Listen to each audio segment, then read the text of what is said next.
The rain came down like a secret that morning. It wasn't angry. It was a soft, persistent whisper, tapping on the roof of a lonely cabin perched on the ridge, a cabin the townsfolk below pretended didn't exist. Inside that town, people moved with a hurry that had nothing to do with the weather. They pulled their coats tight, kept their eyes down, and spoke in murmurs. They were afraid of the silence.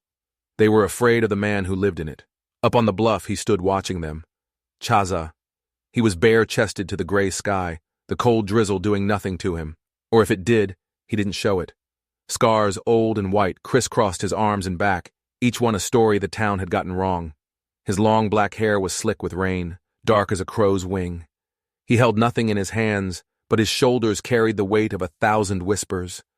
Down below, a flash of movement. A little girl.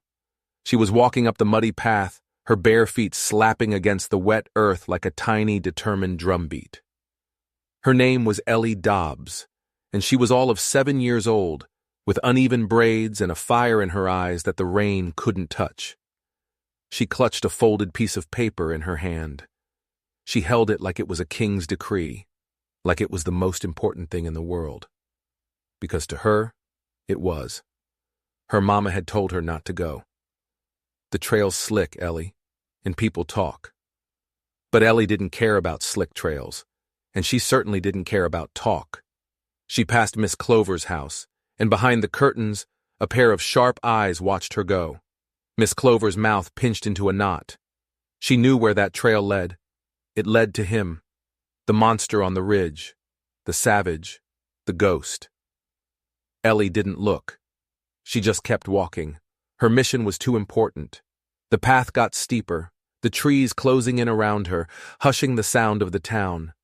The world became just the whisper of the rain and the thump of her own small heart. And up above, Chaza turned his head. He hadn't heard a sound, but he felt her coming. A shift in the air, a flicker of warmth in a cold, wet world. He saw her before she saw him, a tiny flame walking into the heart of the forest. She didn't stop, didn't hesitate. She walked right up to his crooked cabin, a place most folks wouldn't look at directly. She didn't knock. She didn't call out his name. Instead, she stood on her tiptoes, took a sharp pine needle she'd been carrying, and pinned the folded paper right to his door. Then she turned, gave a small, almost imperceptible nod to the trees, and walked away, her mission complete. She never once looked back. Chaza stood like a statue carved from stone and shadow until the sound of her footsteps faded completely. The forest went still again, holding its breath. Only then did he move. He walked to the door, his calloused fingers pulling the pine needle free. He unfolded the cheap paper from the mercantile, his dark eyes tracing the uneven childish letters drawn in blue crayon. It wasn't a warning. It wasn't a threat. It was an invitation. You're invited to Ellie's birthday. Mama is sick, but she'll smile if you come. No date, no time, just a wish. He read it once, then a second time. The word smile seemed to lodge itself in his chest, a strange and unfamiliar warmth. Down in the town, Mayor Clem Barrow stood on his porch, hooking his thumbs in his suspenders. He spat a stream of tobacco juice into the muddy road, his eyes fixed on the ridge. Mark my words, he grumbled to the empty street. That child will end up wild, just like her mama. He gritted his teeth, or worse, end up trusting the wrong sort. Everyone knew who he meant. The wrong sort was Chaza.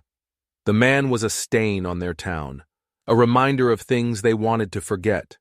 A wild card, a danger. But that wasn't the whole story. Not even close.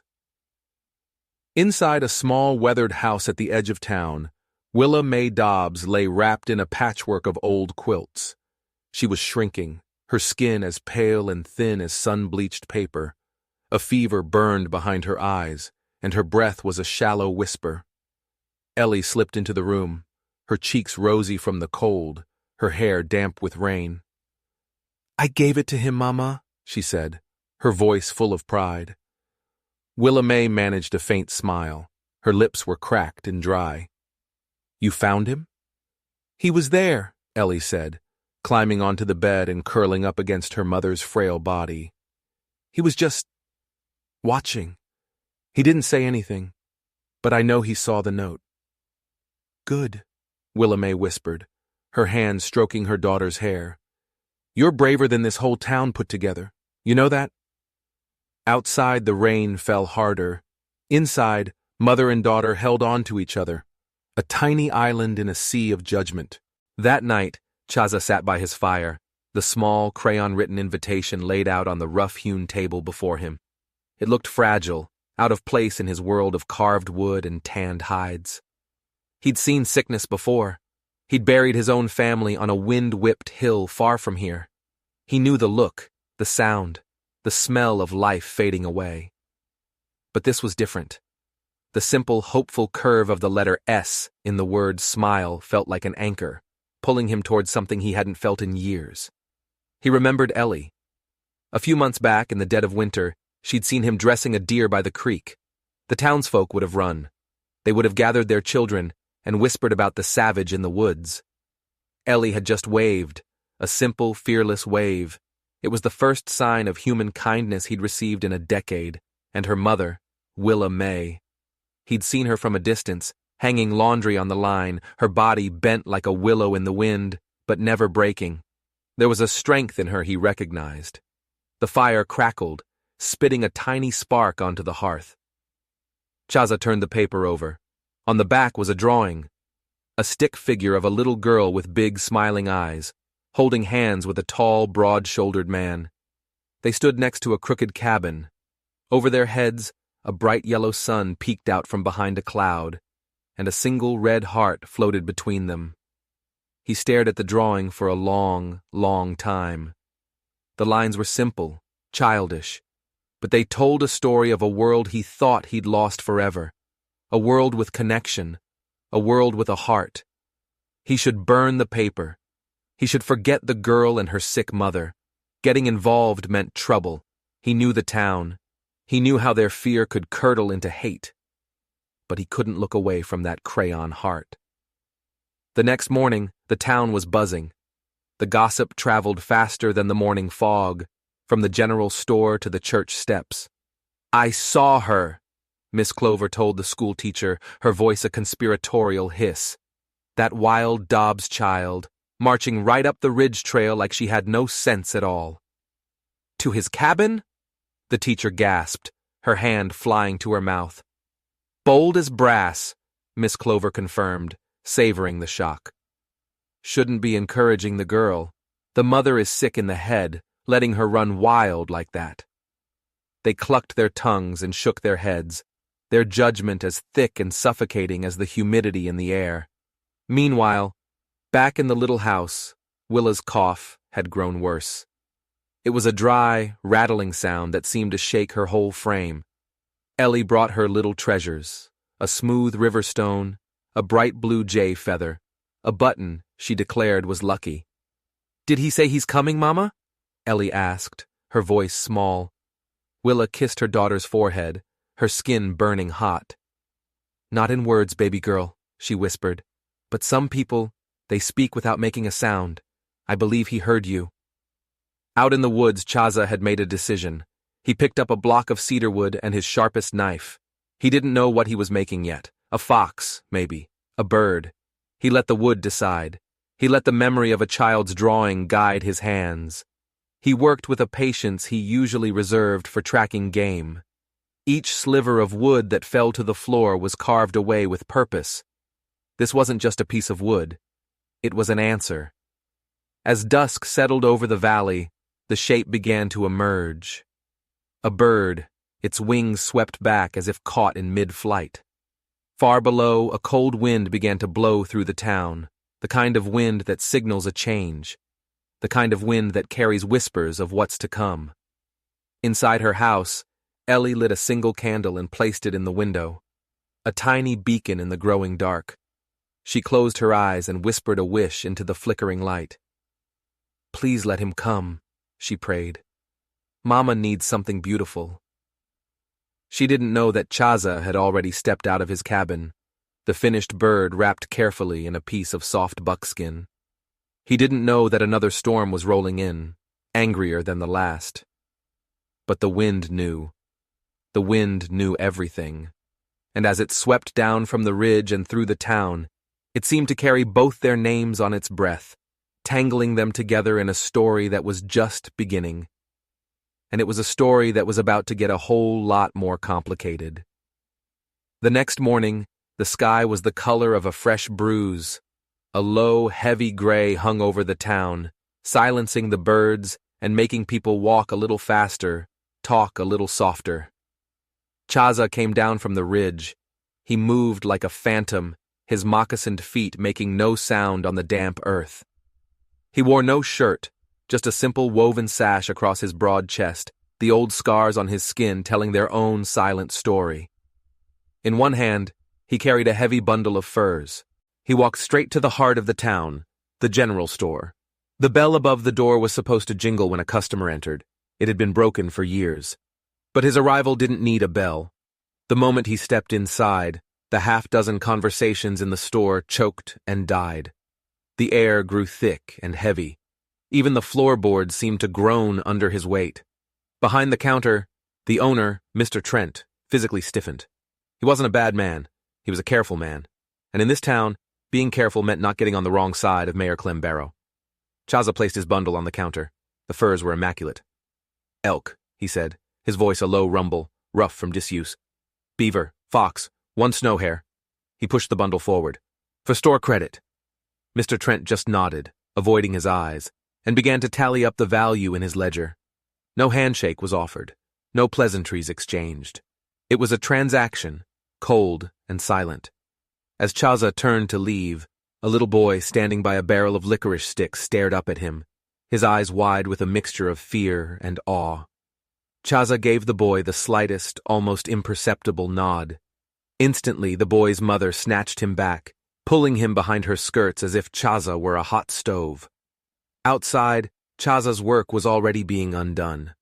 Miss Clover stood with 2 of her cronies, her voice a venomous whisper.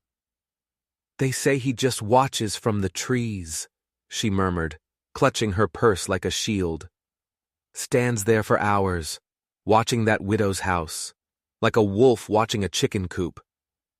I heard he was the one who started that barn fire on the South Ridge 2 years back," another woman added, fanning the flames. "Nearly burned the whole ridge down. And now he's sniffing around a sick woman and her little girl," Miss Clover finished, her voice dripping with false concern. "God protect them. None of them had been there for the fire. None of them knew the truth of what happened that night. All they knew was that Chaza had been questioned, and he had offered no alibi. In a town like this, silence was an admission of guilt. But they had the wrong man, and they were about to make a terrible mistake. Back at the little cabin, Willa May was trying to bake. Her hands trembled so much she could barely hold the flour sack. Each movement was slow, deliberate, as if she were trying to convince her own body to obey. Her cough came in ragged bursts, a constant, painful reminder of the sickness eating away at her from the inside. "Ellie," she called, her voice thin as a spider's thread. "Bring me the blue ribbon, the one from my sewing box." Ellie ran in, holding the ribbon high like a trophy. "For your hair, Mama?" "No, baby," Willa smiled, a brief flicker of light in her tired face. "For your cake." They had no sugar, no icing, just a simple corn cake made with the last of their flour and some jam. But Willa tied the blue ribbon around the jar of jam and suddenly it looked like a present. Sometimes, that was enough. "I wish we could make 2 cakes," Ellie said, her legs swinging beneath the small kitchen table. "One for me, and one for the man who's coming." Willa paused her stirring, leaning against the counter for support. "You really believe he'll come, don't you?" Ellie nodded, her expression serious. "He already did, in the rain." A strange warmth spread through Willa's chest. "Then we'll save him a slice," she said softly. The story was different in the town saloon. Mayor Clem Barrow was holding court, his voice slick with cheap ale and arrogance. I will not have that man circling our women folk, he boomed, slamming a card down on the poker table. A savage is a savage, no matter how quiet he is. It's a danger to let him get too comfortable. Across the room, the town's old piano player, Joe Silvers, stopped playing. He was a man who looked half drunk and half forgotten, but his eyes were sharp. He leaned forward, his voice cutting through the smoky air. You remember who pulled your sister out of that barn fire, Clem? The saloon went dead silent. The mayor's face went rigid. His eyes narrowed. You best keep your mouth shut, Joe. Old Joe just chuckled, a dry, rattling sound. He played a single, mournful note on the piano. I never forget two things, Mayor, he said, not looking at him. Kindness and cowards. Clem Barrow looked away, his face flushed with anger. He knew exactly what Joe meant, and he knew it was a truth he could never allow to come to light. As dusk fell, Chaza moved through the pines. The carved bird was in his satchel, its wooden wings smooth and cool to the touch. His plan was simple. Leave the gift on the porch steps, a silent offering, then disappear back into the trees before he was seen. He knew the rules. He knew his presence was a disruption, a threat. But as he got closer, he saw it. The cabin, a single lamp glowed in the window, a warm golden square against the deep blue of the twilight. A curtain fluttered, and then he saw her, the little girl Ellie standing at the window, clutching a small doll made from a corn husk. She saw him, and she waved, not a big wave, just a tiny flick of her fingers, a secret signal between them. He stopped at the edge of the trees, his heart doing a strange, unfamiliar thump in his chest. The cabin door creaked open. Ellie stood there, her face lit by the lamp from within.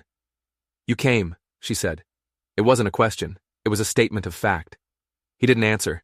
He couldn't. His voice was lost somewhere between his throat and his heart. I saved you a slice, she said, holding out a small plate covered with a cloth. The plate was warm in his hands. He could smell the sweet jam. From inside, Willa May's voice, weak but clear, called out, Ellie, don't be rude now. Chaza found his voice. You made this? He asked, looking at the simple cake. Ellie beamed, nodding proudly. Mama helped. He reached into his satchel and pulled out the carved bird. He set it on the porch rail. For you. She took it with a reverence usually saved for holy things. Her small fingers traced the curve of its wings. Mama will cry, she whispered, but the happy kind of crying. Then, with all the certainty of a prophet, she looked up at him, her eyes wide and serious. You'll come to the party, won't you? He should have said no. He should have melted back into the shadows. He should have remembered the prying eyes, the vicious whispers, the cold hatred of the town. But he was looking at a little girl, barefoot and brave, who had offered him cake and kindness, when the rest of the world offered him nothing but scorn. He gave the slightest of nods. As he turned to leave, a figure appeared in the doorway behind Ellie. It was Willa May. She was wrapped in a thick shawl, her body frail, but her spine was ramrod straight. Her breath was short, but her eyes were clear. Their gazes met across the small porch. A silent conversation passed between them. An acknowledgement, an understanding, a question, and an answer all at once. She didn't have to speak. He saw the flicker of hope in her eyes, a hope she probably thought had died long ago. He turned and disappeared into the trees without another word. But behind him, Ellie turned to her mother, her face alight with a joy so pure it could have lit up the whole valley. He's coming, Mama. I told you he was coming. And Willa May, whose heart had been broken and patched back together so many times it should have been nothing but dust, felt a tear slide down her cheek. The happy kind of crying. Well, she whispered, a real smile finally reaching her eyes. We'll need a second plate then. But downstairs in the town, the whispers were already starting again. And this time, they weren't just whispers, they were warnings. The morning of Ellie's birthday broke with a fragile, pale blue light. The world seemed to be holding its breath. Ellie woke up with the sun, her whole body buzzing with a kind of electric hope that only children possess. She didn't care about presents. She didn't care about cake. She cared about a promise, a silent nod from a man on a ridge. "Mama, it's today," she whispered, poking her head into the nest of quilts where her mother lay. Willa stirred, her skin cool and damp with fever. She managed a weak smile. "Happy birthday, my sweet girl." "I'm going to ask everyone to come," Ellie declared, her chin held high. "Even if they say no, I'm still going to ask." Willa reached out a trembling hand and touched her daughter's cheek. "You have a brave, kind heart, Ellie. Don't you ever let this world make it small." And so, Ellie went. Barefoot, of course, with a dress that was a little too short and a ribbon in her hair. She went from door to door, a stack of crayon-drawn invitations in her hand. "Would you come to my party?" she asked Mrs. Gable, who was sweeping her porch. The woman wouldn't meet her eyes. "Oh, honey, I'm very busy today. I'll see." "It's my birthday," Ellie added, her smile unwavering. "Mama's making jam pie." "That's nice, dear." At the schoolhouse, she asked her teacher. The teacher gave her that sad, tilted smile that adults use when they're about to disappoint you. "I hope you have a wonderful day, Ellie," was all she said. The children in the schoolyard stared, but none of them spoke.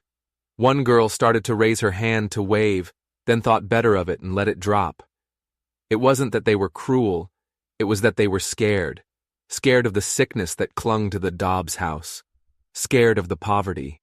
But mostly, they were scared of the man in the woods, the man their parents whispered about after they were tucked in bed. Ellie returned home with no acceptances, but her spirit was not defeated.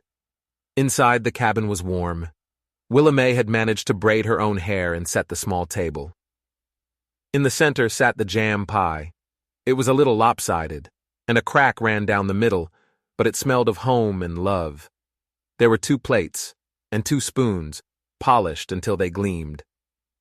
"Just us, then," Willa said gently, trying to hide her disappointment. Ellie nodded, her bright smile faltering just for a second. She sat down, closed her eyes tight, and made a wish so big and fierce it filled the entire room. She blew out the tiny stub of a candle stuck in an old medicine bottle.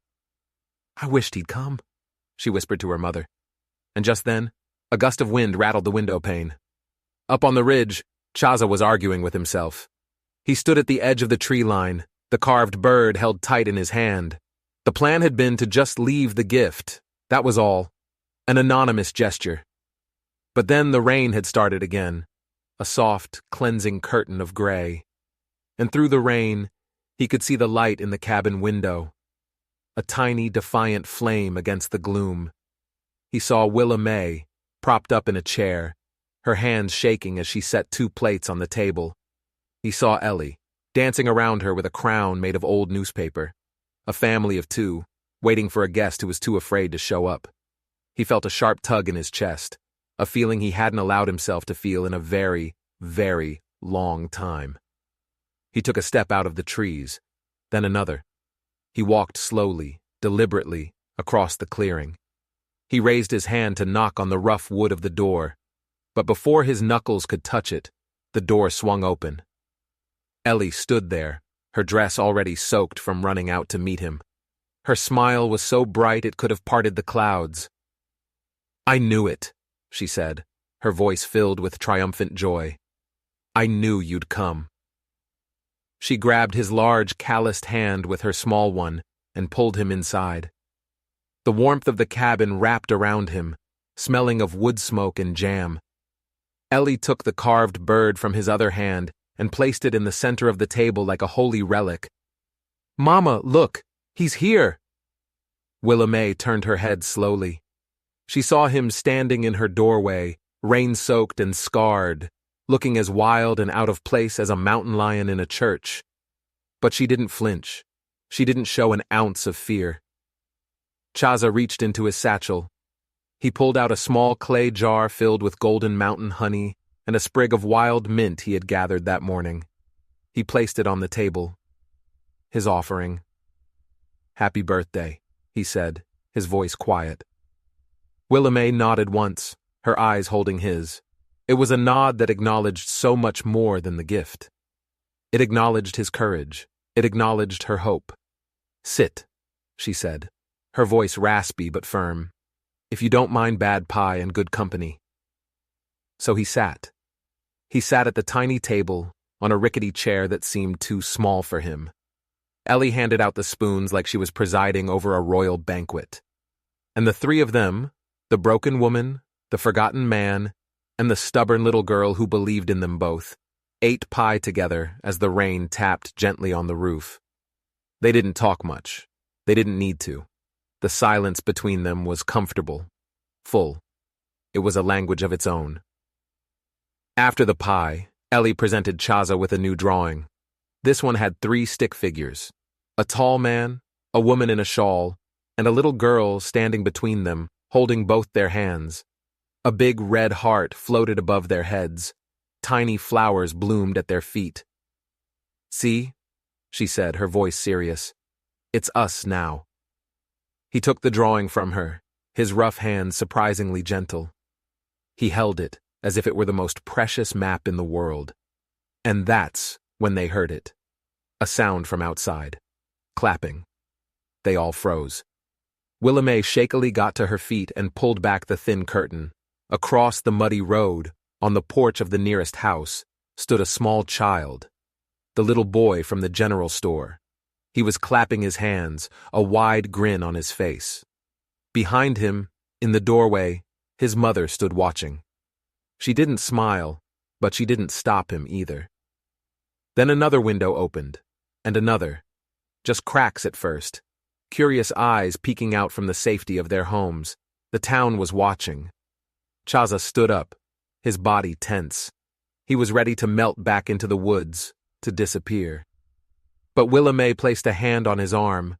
Her touch was as light as a feather, but it held him in place. It grounded him. "You've done nothing wrong," she said, her voice low but fierce. "Let them look." He looked down at her, at this fragile woman who possessed the strength of a mountain. He nodded once. "I should go," he said, his voice heavy with regret. "Wait," Ellie chirped. She ran to the other room and came back with the old, faded blue ribbon. She carefully tied it around the neck of the carved bird. "So it knows it belongs here," she explained. He took the bird, the ribbon a small spot of color against the dark wood. He tucked it safely under his arm and turned toward the door. He didn't look back until he reached the tree line. Willamay was standing in the open doorway, the lamplight framing her like a portrait. She didn't wave. She just watched him go, her expression one he couldn't quite read. It was gratitude, yes, but there was something else there, too. Something that looked a lot like hope. That night, long after Ellie was asleep, Willamay sat alone at the table. The rain had finally stopped. For the first time in weeks, her breathing felt a little easier. She looked at the empty chair across from her, and for the first time in a very long time, she smiled. A real, genuine smile. But down in the town, the whispers had found new life. A clapping child had been the spark, and now a firestorm of gossip was about to erupt. The next morning, the wind was back, and it was angry. It whipped around corners and rattled windows, carrying trouble on its breath. The general store was the epicenter of the storm. "He was inside her house," Miss Clover announced, her voice filled with a triumphant sort of horror. "I saw it with my own 2 eyes. Let him right inside, she did." The schoolteacher gasped, her hand flying to her chest. "No!" "And the child." Miss Clover leaned in closer, her voice dropping to a conspiratorial whisper. The child hugged him. This new detail was passed from person to person, growing more monstrous with each telling. The story leaped from the store to the saloon, from the wash line to the church steps. Chaza had eaten at their table. Chaza had been alone with the child. Chaza had touched her. By noon, the town square was a simmering pot of fear and righteous indignation. In the saloon, Mayor Clem Barrow was stoking the flames. He was on his 3rd whiskey, but his eyes were cold and clear. "I warned you all," he slurred, slamming his cup on the bar. "I said that Apache would get too close. Now he's in a widow's house, preying on a sick woman and a helpless child. A few of the men grumbled in agreement. But one man, Hank Wilmer, a farmer with calloused hands and honest eyes, shifted uncomfortably. "But Clem," he said hesitantly, "my boy said he just brought her a birthday gift. A little wooden bird." The mayor sneered, his lip curling. "That's how it starts, Hank. They come with their trinkets and their quiet ways, and then they take what they want. It's in their blood." No one argued. In this town, the mayor's word was law, and the mayor had just declared war. Back at the cabin, the world was quiet. Willa May stood at the stove, stirring a small pot of beans. The effort made her sway, and she had to grip the edge of the stove to keep from falling. At the table, Ellie was drawing, humming a tuneless little song. The carved bird sat on the windowsill, its blue ribbon a defiant splash of color against the grim sky. "Do you think he'll come again, Mama?" Ellie asked without looking up from her drawing. Willa May took a deep, shuddering breath. "I think he might, baby," she said, her voice strained. "If this town doesn't run him off first." "Why would they run him off?" Ellie asked, her brow furrowed in confusion. "He's not scary.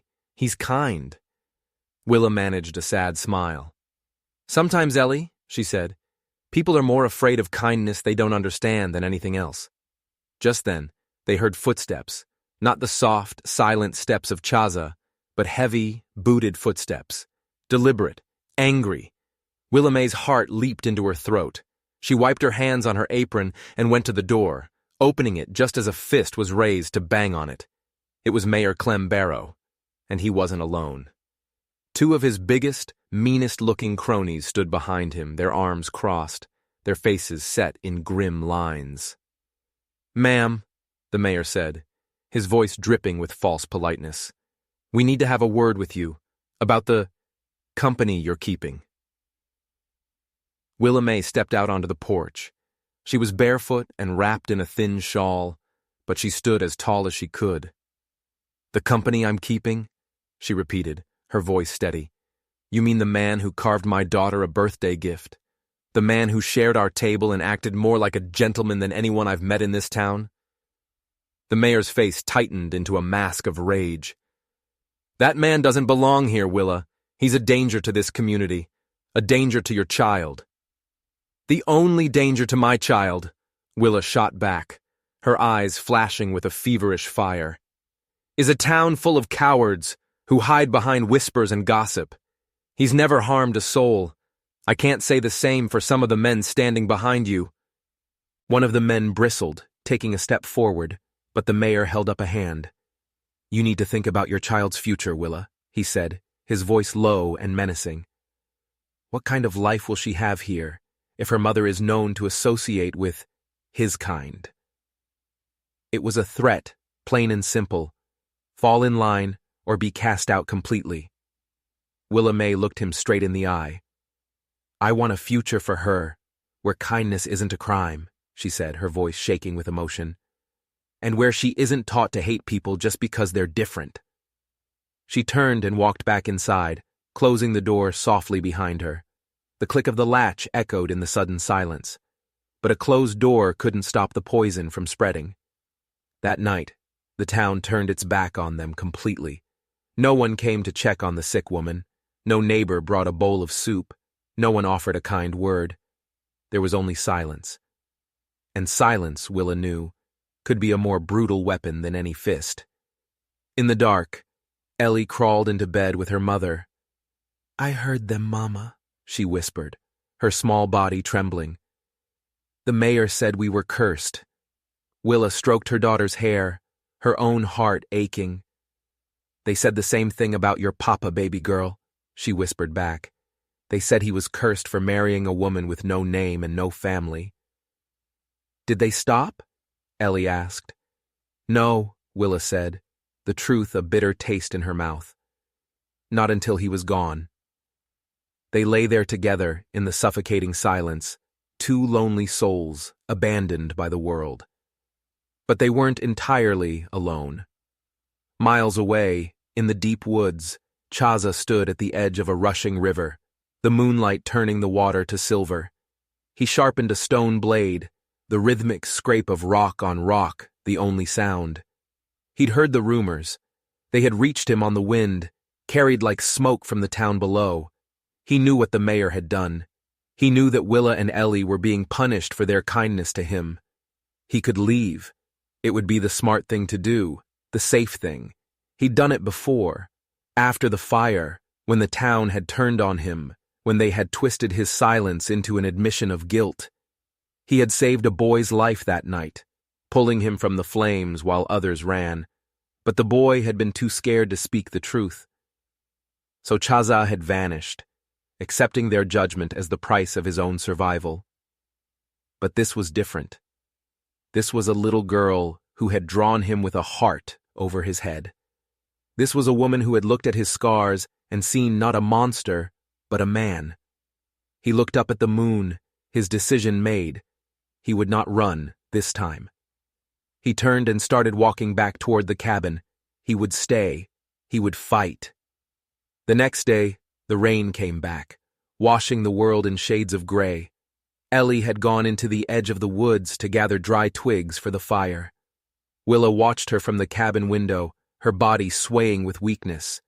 Suddenly, a sound cracked through the air. A gunshot. Willa May froze. A single terrifying word tore from her throat.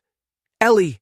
She stumbled out the door, her heart hammering against her ribs like a trapped bird.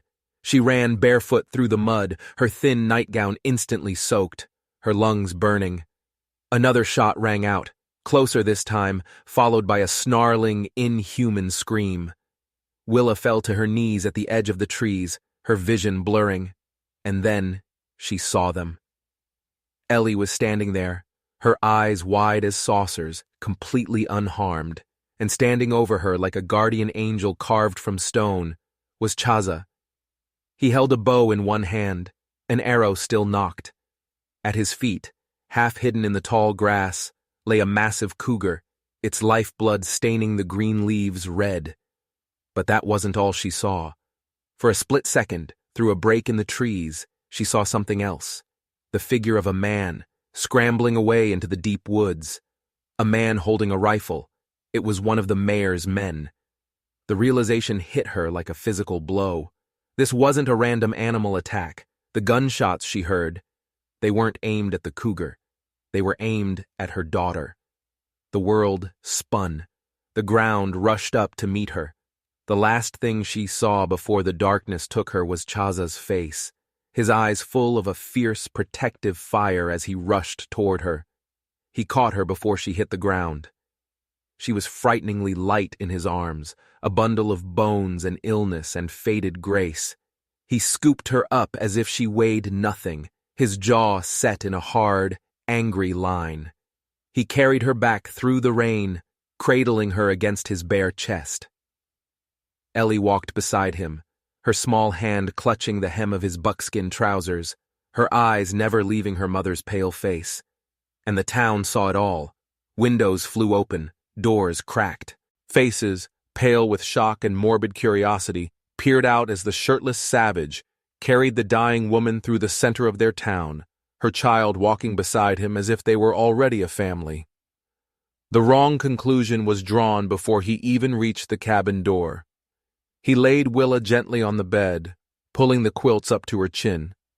He placed a cup of fresh water by her hand. Then he turned and stood in the doorway, waiting. He didn't have to wait long. They came for him as the dusk turned to night, a mob, their faces grim in the flickering light of the torches they carried. Mayor Clem Barrow was at the front, his face a mask of righteous fury. "You lay a hand on her again," the mayor snarled, his voice shaking with rage, "and I swear to God we will hang you from the highest tree on this ridge before sunrise." But before anyone could move, a small figure darted forward.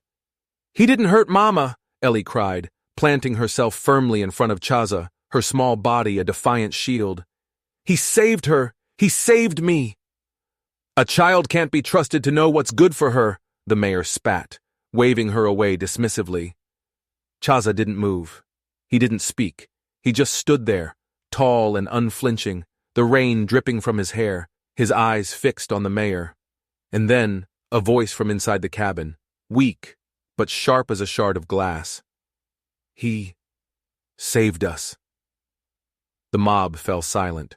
All eyes turned to the doorway. Willa May was standing there, clinging to the doorframe for support. Her body was trembling violently, but her voice was clear. He saved us, she repeated, her gaze burning into the mayor. When all of you stood behind your curtains and whispered your judgments, when you sent your man into the woods to— She was racked by a violent coughing fit, but she straightened up again, her eyes blazing. I would rather my child grow up in the company of one good man the whole world fears than be surrounded by a town full of cowards who pretend to be holy. A stunned silence fell over the crowd. The torches flickered, casting long, dancing shadows. Then, a new figure stepped out from the back of the mob. It was old Joe Silvers, the piano player. He leaned heavily on his cane, his limp more pronounced than ever, but his eyes were clear and bright.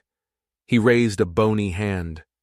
That man's father, he said, his voice cracking with age but ringing with authority, once carried my sister 10 miles through a blizzard after she broke her leg, carried her on his back when he had a broken leg of his own.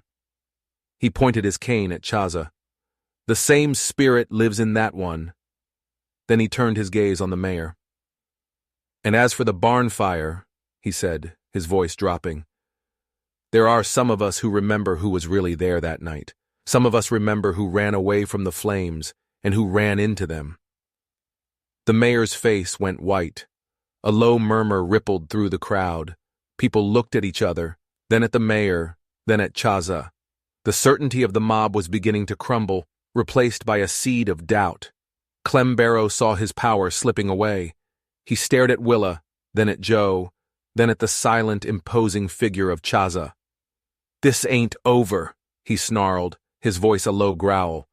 He turned and stormed away, his torch leaving a trail of smoke in the damp air.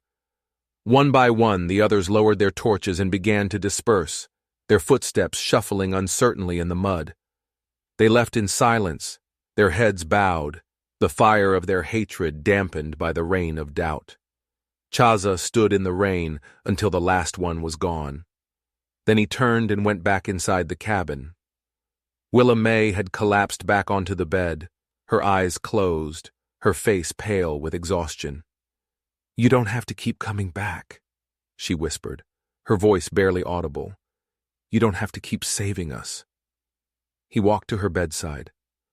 I will, he said, his voice soft but unshakable. Ellie lit a single candle and placed it on the windowsill, its tiny flame a beacon against the darkness. The gossip might have teeth, but in this house, there was still light. And the story was far from over. The rain didn't stop. It settled in for the long haul, a heavy, relentless drumming on the roof of the small cabin. It was as if the sky itself was weeping, washing away the lies and the hate, preparing the world for what was to come. Inside, it was quiet. Willa May drifted in and out of a feverish sleep, her breathing a shallow, fluttering thing. Ellie was curled up at the foot of the bed, her small hand resting on her mother's ankle, a silent, watchful guardian. The crayon drawings were still taped to the walls, a gallery of hope in a world that had offered them none.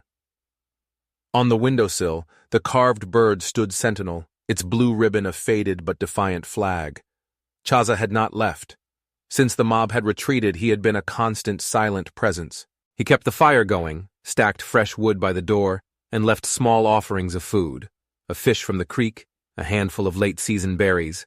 He never spoke much. He didn't have to. His actions spoke a language louder than any words. But tonight was different. Tonight, he stayed inside, watching over the sleeping woman and child as the storm raged. He gently pulled the quilt higher over Willa May's shoulders. Her eyes flickered open. They were cloudy with fever, but they recognized him. You stayed, she whispered, her voice a dry rasp. I did. You shouldn't have, she breathed. They'll be back. He looked at her, his dark eyes full of a strange, fierce tenderness. The rain streaked down the window pane behind him, blurring the world outside. I will stay. A faint smile touched her lips. Then let them talk, she said. "They've been talking about me my whole life. I'm used to it." A low rumble of thunder shook the small cabin. Ellie stirred in her sleep, then sat up, blinking her eyes. She saw Chaza standing by the bed and wasn't scared. "Will you take me fishing someday?" she asked, her voice sleepy. "Yes," he said without hesitation. "And Mama too?" Chaza looked at Willa. She gave the smallest of nods, a promise. "If I'm strong enough," Willa whispered, a spark of her old fire returning. "Then I'll get strong," Ellie declared, with the unshakable certainty of a child. A quiet moment of peace settled over the three of them. A fragile, makeshift family forged in the heart of a storm. Then, a knock. Sharp, insistent. Not at the front door, but at the back. Chaza was on his feet in an instant, his body moving with the fluid grace of a predator. He crossed the room in 2 silent strides and cracked the back door open just enough to see. A man stood in the driving rain, his face hidden in the shadows of a wide-brimmed hat. It was the town's deputy. "Evening," the deputy said, his voice flat. "The mayor wants a word with you. He's convened an emergency council meeting. Says you need to come down and explain yourself." "Tonight?" Chaza asked, his voice low. "In this storm?" "Truth doesn't wait for dry weather," the deputy said, then tipped his hat and turned to leave. But Chaza saw he wasn't alone. Through the sheets of rain, he could see the glint of oil lamps moving in the trees. 4 of them, maybe 5. It wasn't a council meeting, it was an ambush. "Trouble?"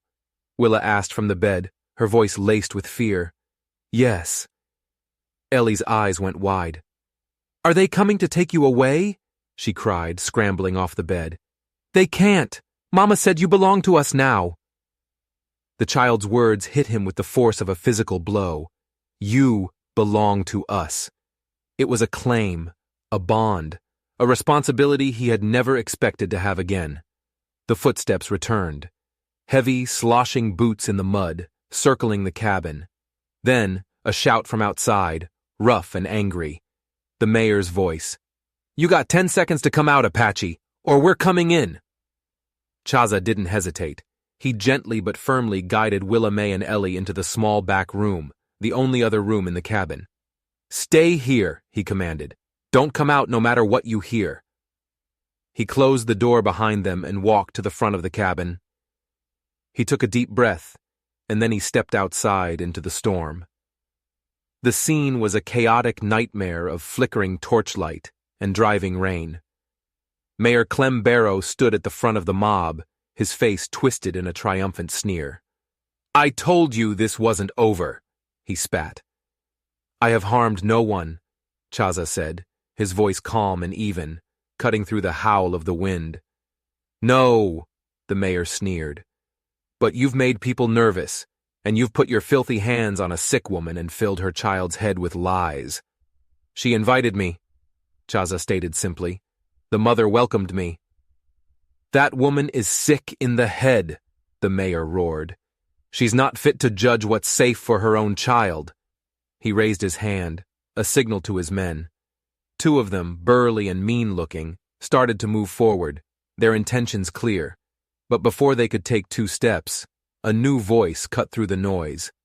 "I wouldn't do that if I were you, Clem." It was old Joe Silvers. He hobbled into the clearing, leaning heavily on his cane, the rain plastering his thin white hair to his scalp. But his eyes were on fire.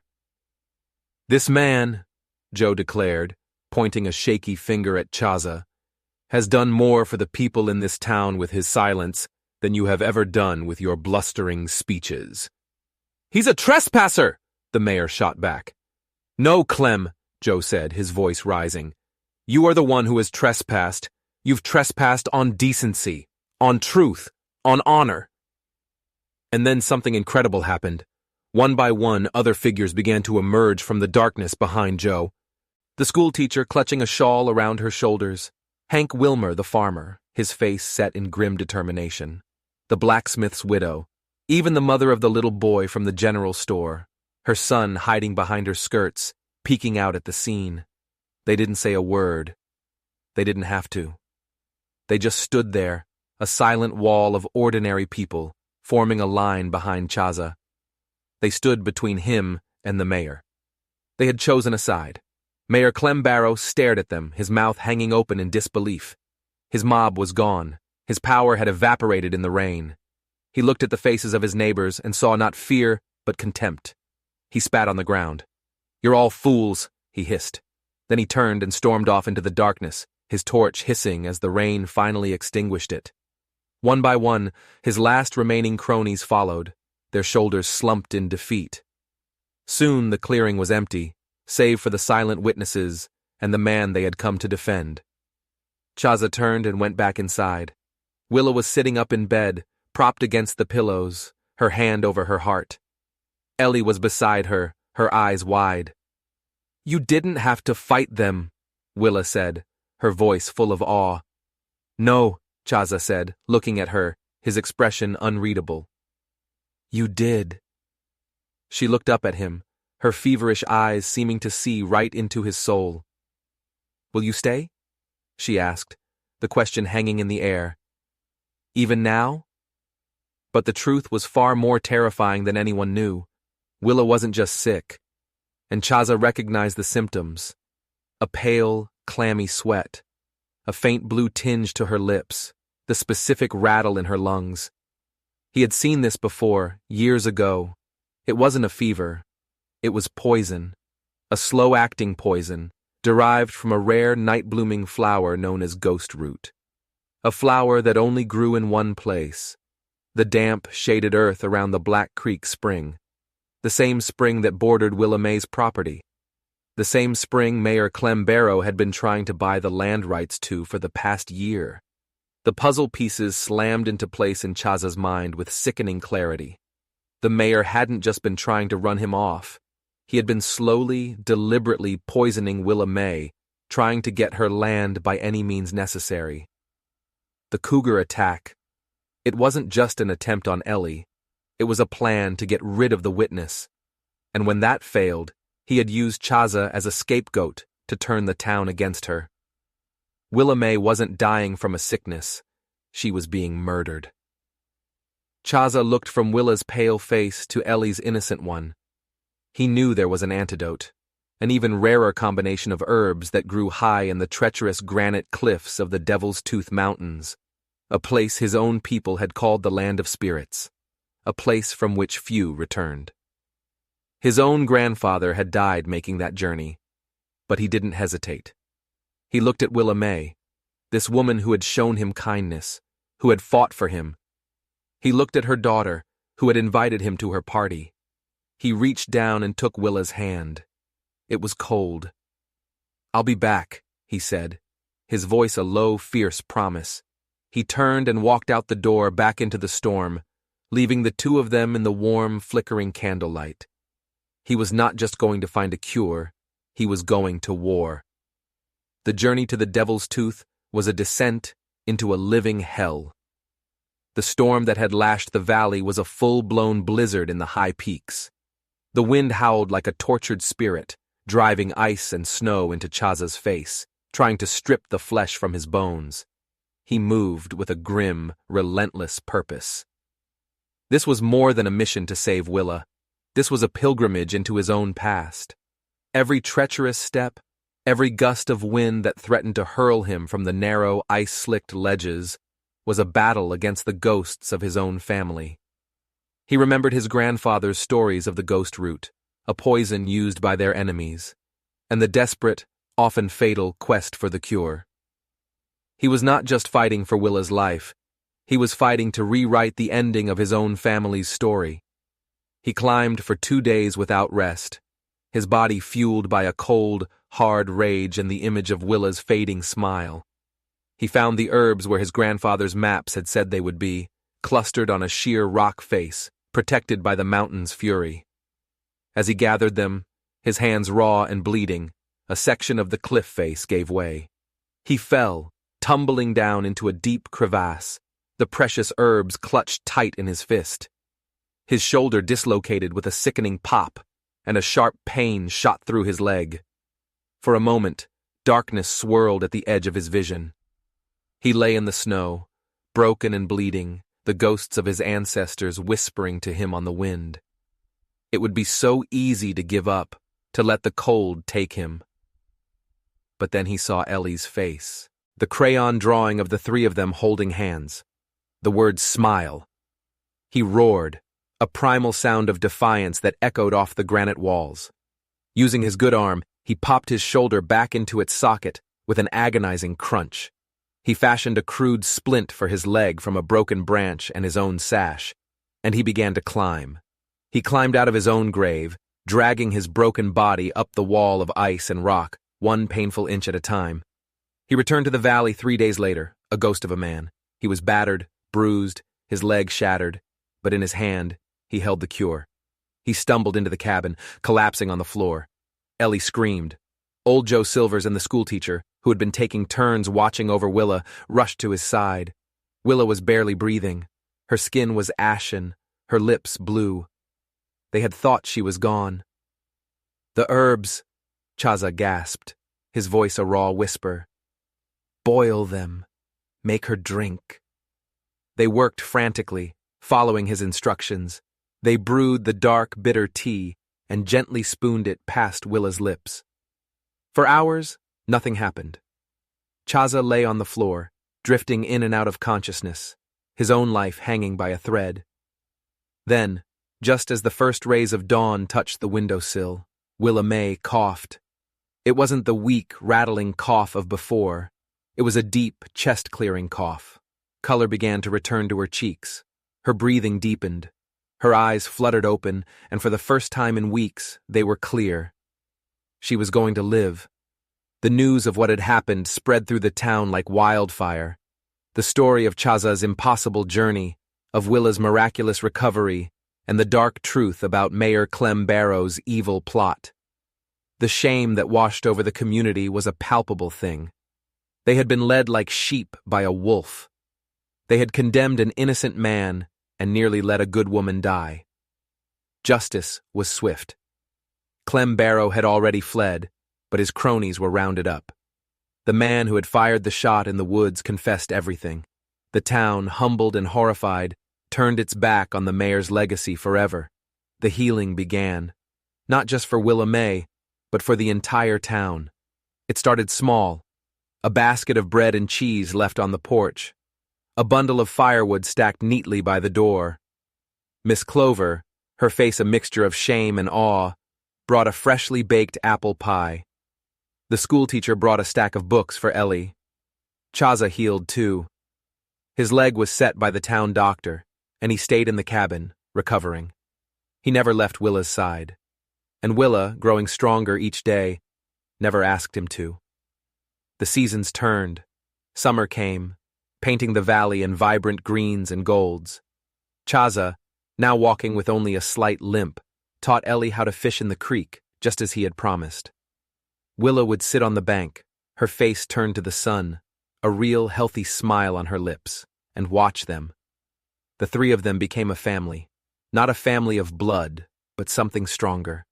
A family forged in fire and rain, in kindness and courage. Years passed. The story became a legend, a cautionary tale whispered to children about the dangers of fear and the power of truth.